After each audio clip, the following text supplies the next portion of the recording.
Lahat tayo hindi alam ang dahilan kung bakit nung araw na yon kinailangan talaga isakay at dalhin sa Hague. Ambassador Lacanilaw, I find your answers very misleading eh. Mr. Senator, kung ano po yung nabanggit ko kanina. Hindi mo pa rin alam na hindi siya dinala sa judicial authority. Yes, Mr. Senator. Mr. Senator. So you're lying. You're lying. Madam Chair, I move to cite in contempt Ambassador Lacanilaw.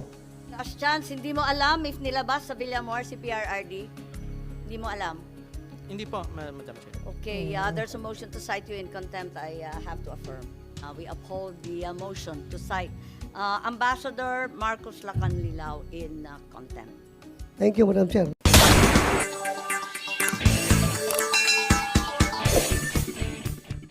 Alright, welcome back to my channel mga guys. At eto na nga, mukhang matutukoy na kung sino ang nag-utos dyan. Kaya lang tikom ang bibig dito, nagtatago na naman sila sa executive privilege. Pero at least kahit papano, meron na pong nakulong mga guys dyan sa pagsisinungaling dyan. Lalo na itong si Ambassador. Ay, Ambassador! Good luck! Ay, nako. Palagpakan tayo dyan sa contempt order ng Senator Bato. Yan mga gunggong. Eto na mga guys, dito rin matunghayan din natin si Torre at saka itong si Rimulya. Eto, panay cover up talaga ito sila. Eto, dito rin malalaman natin itong si Torre talaga. Tinuro din niya si Marbil. Ang problema dito kay Marbil mga guys ay nag-invoke. Hoy, PNP, ano ba? Magtatago ka ba dyan?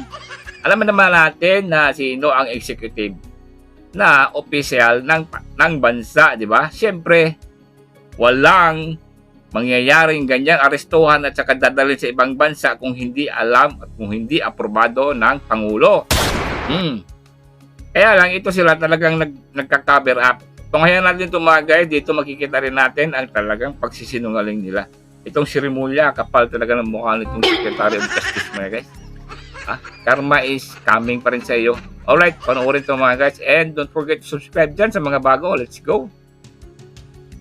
Lahat tayo hindi alam ang dahilan kung bakit nung araw na yon kinailangan talaga isakay at dalhin sa Hague kahit may sakit, kahit may karapatan pumunta sa husgadong Pilipino, kahit hindi pa nakikita ang pamilya, ang doktor, ang abogadong pili, talagang kinakailangan dalhin na talaga sa The Hague. Ambassador Lacanilaw, I find your answers very misleading eh. Kanina pa, yung sinasabi mo na hindi mo alam na hindi pala siya dinala sa competent court, competent judicial authority. Hindi mo alam. Hanggang ngayon, hindi mo pa rin alam. I'm giving you a chance. Opo, ano po yung Mr. Senator, kung ano po yung nabanggit ko kanina? Yun po. Nandoon ka the whole time, galing sa tube hanggang doon sa Villamor. Nandoon ka. Hindi mo pa rin alam na hindi siya dinala sa judicial authority. Yes, Mr. Senator. Hindi mo alam. Yes, Mr. Senator. So you're lying. You're lying.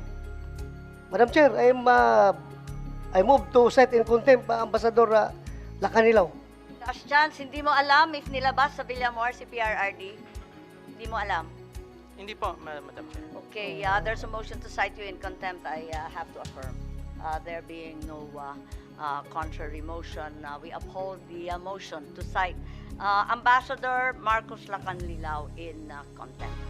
Thank you, Madam Chair. I'm giving you the chance already kanina. Sabi ko nga, ayaw namin gamitin yung power to contempt dito, to cite in contempt, pero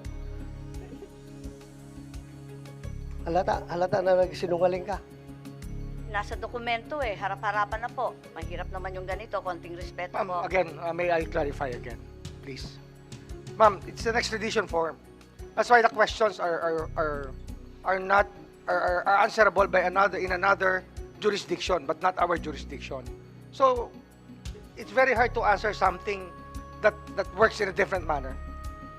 Hindi nga sir, ang tinatanong namin sa kanya is kung nandun man siya the whole time, hindi man niya Alam niya na hindi dinala si President Duterte sa isang competent court.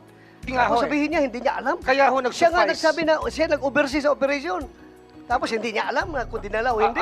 I hope we can reconsider the contempt citing because, sir, kaya ho nag-suffice a certification of Kanina Prosecutor pa kami General. nagre-reconsider, Secretary Oh, Boying. at pero saka kaya ho kasama nag-suffice po eh. namin. Sa ICC, kaya tinanggap nila yung certification po ng DOJ is because under their system of government, under the system of the ICC, ang prosecutor is competent judicial authority.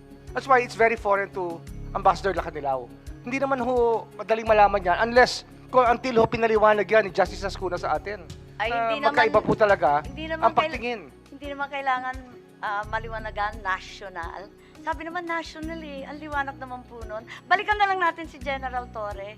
General Torre, ano ba talaga yung dahilan kung bakit nagmamadali? Sinabi mo na hindi naman... Madam Chair, warrantless arrest. you have ruled already the citing in contempt. Thank you, Madam Chair.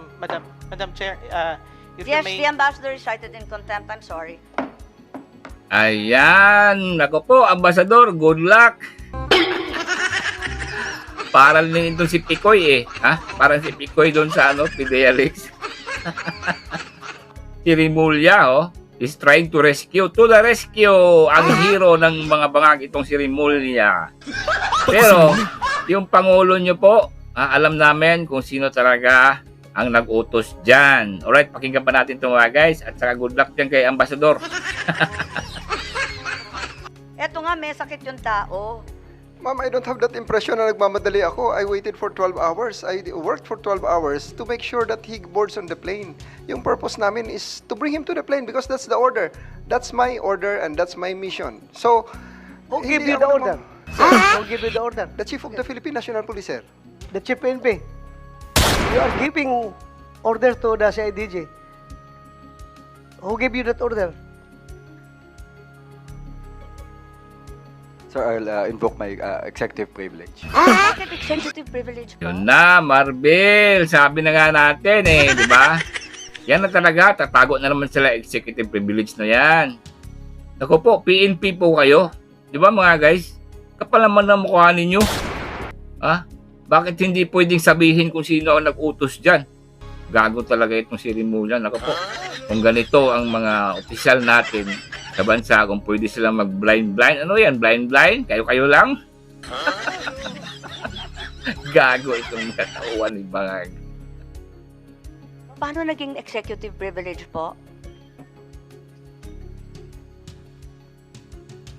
Nangyari na, tapos na eh. Sino nag-order? Ano ho yung tanong, ma'am? Po? Can I know the question? Kasi before we continue, ma'am, I'd like to ask for the consideration of the body because can we have a 2 minutes break so I can just whisper it to you? I'll give you the break very, very shortly. But in the meantime, can we just finish? Oo, tapusin lang po natin tapos mag-break po tayo. Okay, si Senator Bato, please. May tinatanong yata siya kay Chief PNP. At ito ay may kinalaman sa chain of command lang naman. Pakaliwanag. Sinabi na naman ni DOJ. That's executive privilege po. Basta usapan na po within the executive department. Hindi na ho namin pwedeng ilabas dito. I think those matters are matter of executive privilege. Maliwanag The decision-making process of the executive department, especially on the top level, kasama na po kami, ay executive privilege. But I have gone as far as saying, I gave the clearance. Clearance, but not the order. Well, it can be interpreted both ways, sir. Well, klaruhin natin, sir. You gave the order or you gave the clearance I gave the clearance to the SILG. to the SILG? Yes. So meaning the SILG was the one who gave the orders to the Chief PNP? Well, that's why we are citing executive privilege because we do not want to be drawn into this long discussion. Yes, I'm sorry it's so long, but it's also because certain witnesses have been so evasive. Arresting the president or the former president is not a quintessential and non-delegable power of the president, di ba? Yun ang maliwanag sa Senate versus Ermita.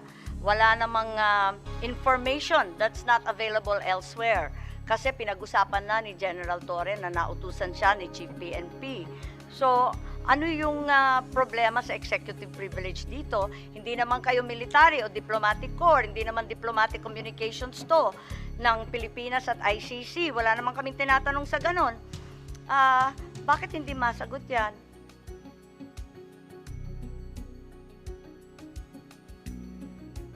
Maliwanag naman po yung Supreme Court at may limitasyon naman yung executive privilege.